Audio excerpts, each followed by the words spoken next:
ছোট থেকেই শুনে এসেছি এক পদ দিয়ে নাকি ভাত খেতে নেই, তাই আমিও দুপদ করার চেষ্টাই করি।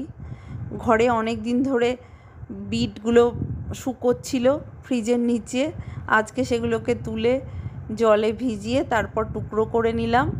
আর ফুলকপিও নুন জলে ভিজিয়ে রেখেছিলাম, ফুলকপি দিয়ে বিট দিয়ে একটা ভাজা, আর তার মধ্যে দুটো সেদ্ধ আলু টুকরো করে দিলাম আর একটা পেঁয়াজ দিলাম। যেহেতু ফুলকপিটা একটু আমার মেয়ে পছন্দ করে, তাই জন্য ফুলকপিটা দিলাম বিটের সাথে।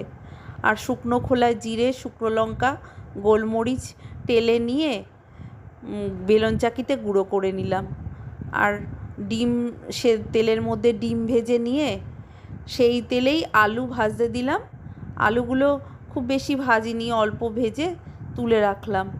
আর কিছুটা পেঁয়াজ কেটে রেখেছিলাম মোটা মোটা করে, সেই পেঁয়াজ আর একটা টমেটো দিয়ে একটু খানিকক্ষণ রান্না করে তারপরে গরম জল দিয়ে একটু জোরে ফুটলো, তারপরে আলু আর ডিমটা দিয়ে দিলাম আর কয়েকটা কাঁচা লঙ্কা দিলাম।